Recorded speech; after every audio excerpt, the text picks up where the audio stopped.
करे निवामेन सलिलं मुदत्रं सज्जं च कृत्वा निमिषे निपश्यता नैनाम्रकस्य प्रभञ्जमध्ययतो यदि चुदण्डा मदकर्युरुकम् करेन वामेन सलिलम मुदत्रम। जहां पर वो धनुष रखा हुआ देखते ही देखते ठाकुर जी उसकी ओर बढ़ने लगे और जैसे उसकी ओर बढ़ने लगे तो सज्जनों कंस के जो दो दूत हैं, दो सैनिक हैं, वो भगवान को मारने के लिए आए। आज मुष्ट से भगवान ने मुष्टिका का उद्धार कर दिया और बलराम जी ने अपने हल से चांडूर का उद्धार कर दिया। आज मुष्टिक और चांडूर दोनों का उद्धार भगवान ने किया। अब बीच में धनुष रखा है और चारों तरफ नर नारी ब्रज क्षेत्र के बैठे हुए हैं। महाराज एक तरफ ऊंचे सिंहासन पर कंस बैठा हुआ है। भगवान कृष्ण वहां पहुंचे तो कृष्ण बोलने लगे बलराम जी से, दाऊ भैया अगर आपकी आज्ञा हुए तो ये धनुष को उठा के देख लें। दाऊ भैया ने कही, भैया देखो मामा को धनुष है, उठा के देखो, चला के देखो, कैसे भी देखो। देखते देखते कन्हैया ने धनुष को उठा लियो और दो खंडन में विभाजित कर दिया। अब जब धनुष के दो खंड कर दिया भगवान ने,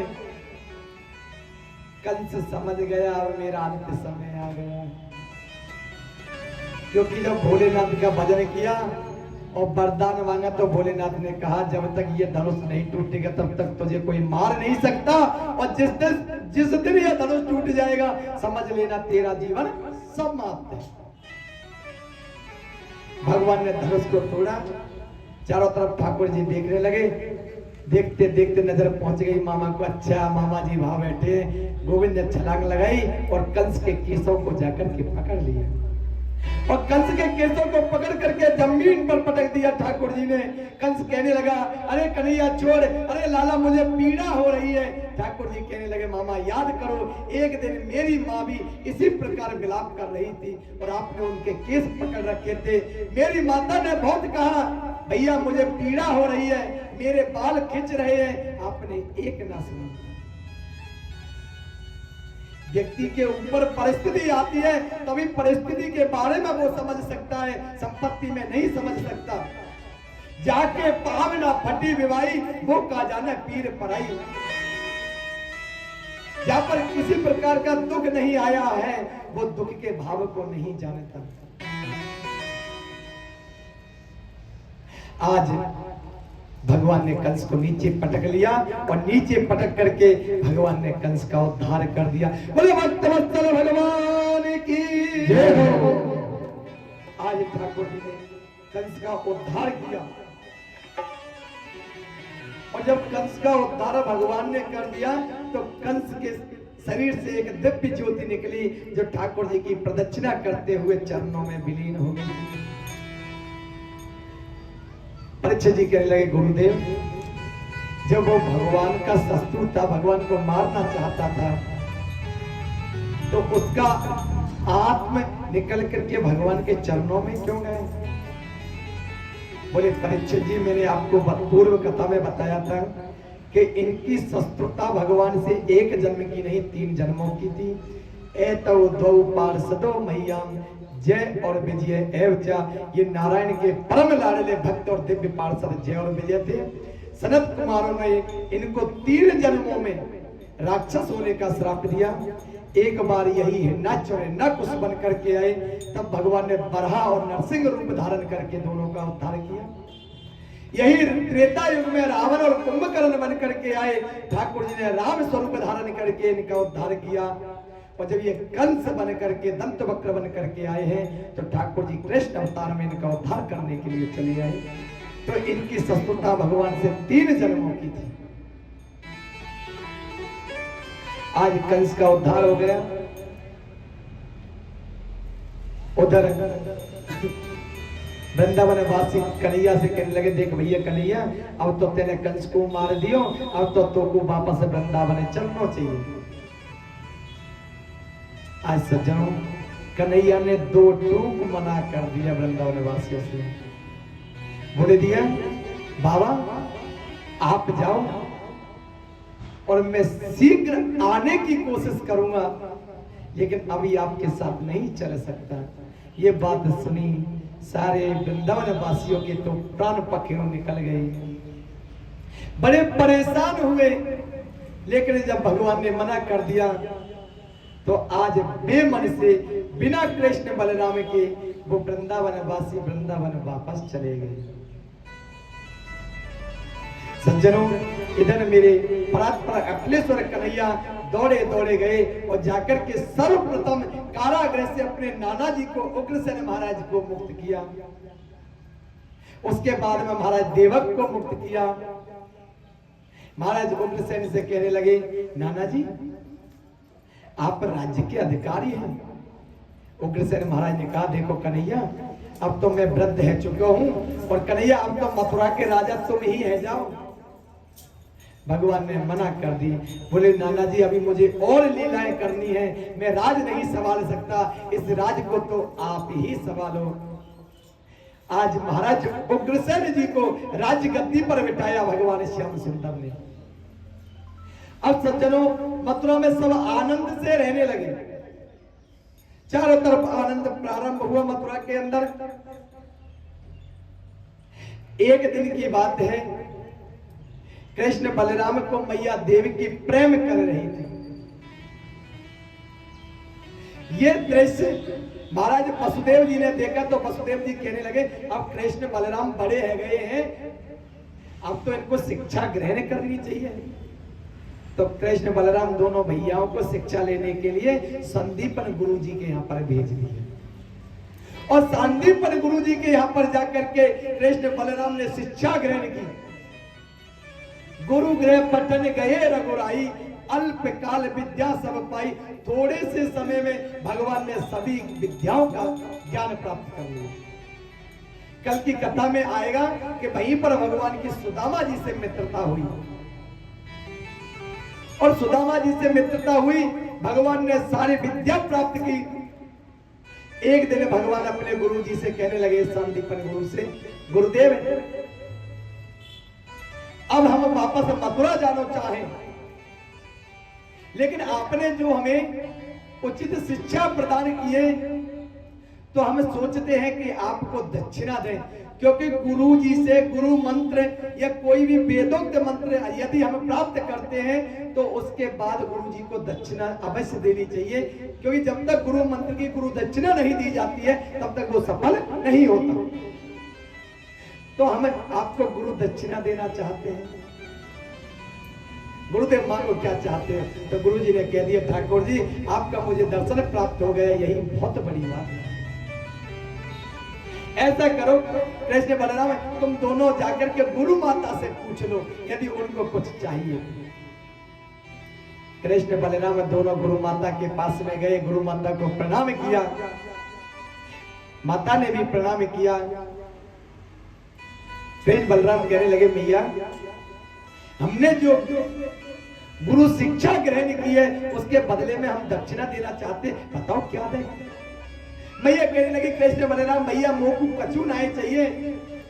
जब भगवान ने आग्रह किया ना तो मैया ने कही, यदि देना चाहते हो कन्हैया तो मुझे एक वस्तु दे दो।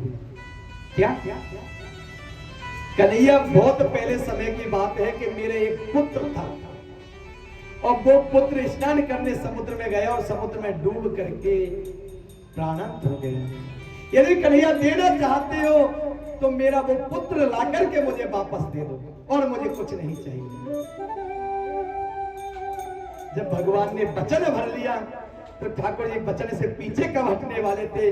आज ठाकुर जी गए और जाकर के समुद्र में छलांग लगा दी। समुद्र प्रकट होकर के आया, ठाकुर जी से कहने लगा, प्रभु आपका आगमन किस कार्य के लिए हुआ है, आप मुझे कहो। बोले, आपके अंदर मेरा गुरु माता का पुत्र है, मेरा गुरु भाई है, उसको वापस दो। बोले प्रभु उसके बारे में तो मुझे पता नहीं है, क्योंकि मेरे अंदर एक पांचजन्य नाम का एक राक्षस रहता है, आप उससे जाकर के पूछो। भगवान सीधे उस पांचजन्य नाम के दुष्ट के पास में पहुंचे। ठाकुर जी ने उससे गुरु माता का पुत्र मांगने का आग्रह किया, लेकिन वो तो ठाकुर जी से युद्ध करने लगा। आज ठाकुर जी ने और पंचजन्य का उद्धार कर दिया और वहां से प्राप्त किया पंचजन्य शंख, जो भगवान के हाथ में शंख है ना, जिसका नाम है पंचजन्य, जो भगवान ने समुद्र से पांचजन्य नाम के राक्षस को मार के प्राप्त किया। लेकिन ठाकुर जी वही समुद्र से सीधे पहुंचे यमराज के पास।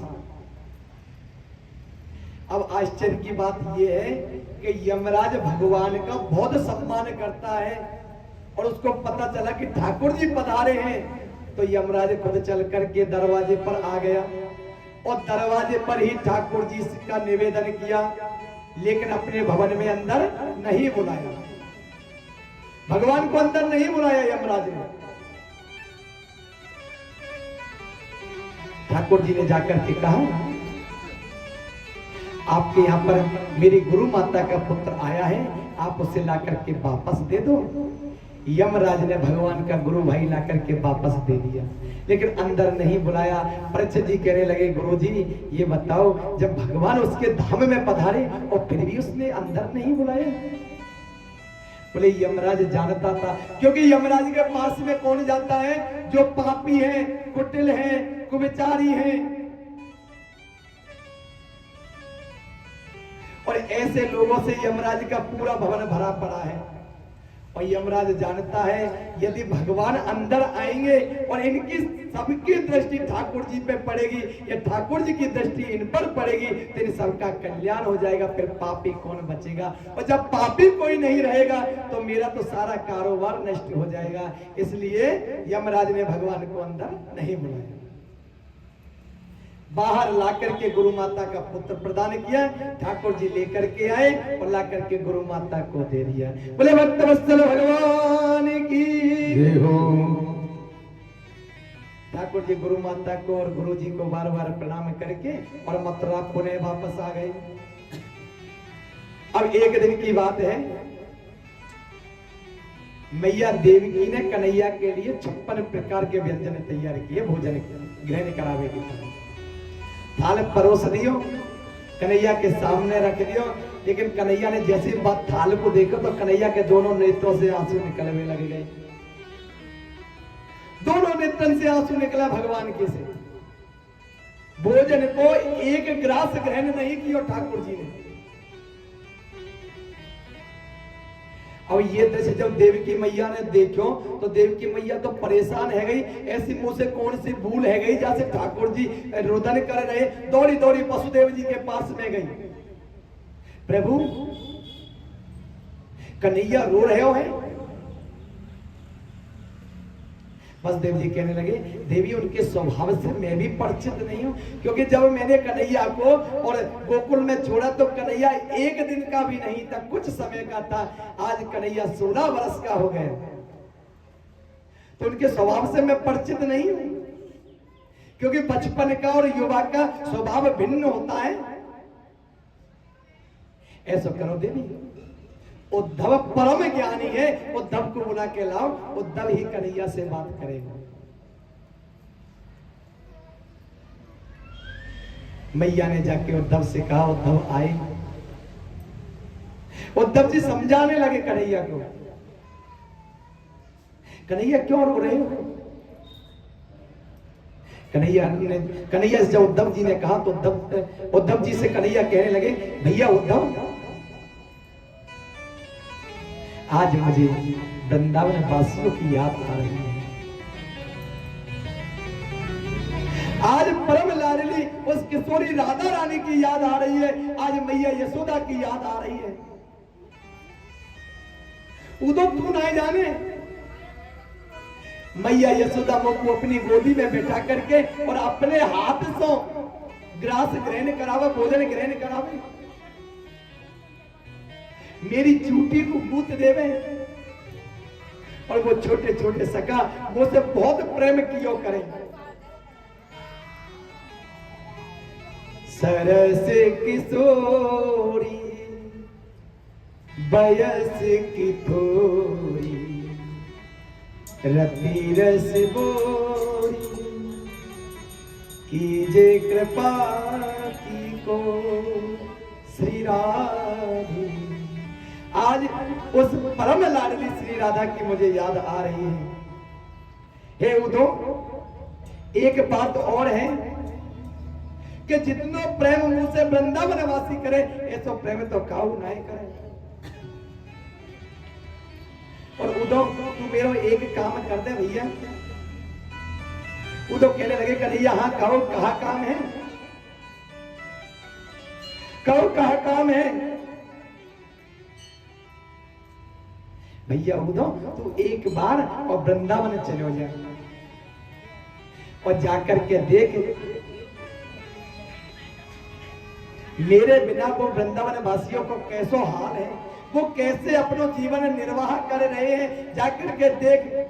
अब उद्धव को तो अपने शास्त्रों पर अभिमान है। उद्धव कहने लगा अरे कन्हैया कहाँ भेजते हो मेरे शास्त्र की परिभाषा को।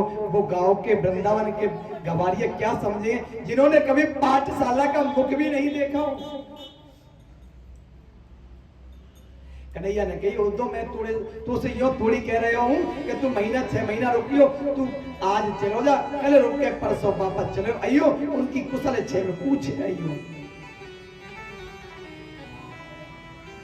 अब जब इतनी बात कही और भगवान उद्धव से कहने लगे उद्धव मैं सबके बिना रह सकूं लेकिन मैया यशोदा परम लाडली राधिका रानी बाबा नंद और उन ब्रजवासियों के बिना भक्तों के बिना कभी नहीं रह सकता। उद्धव मोहि ब्रज बिसरते नाही, उद्धव मोहि ब्रज बिसरते नाही।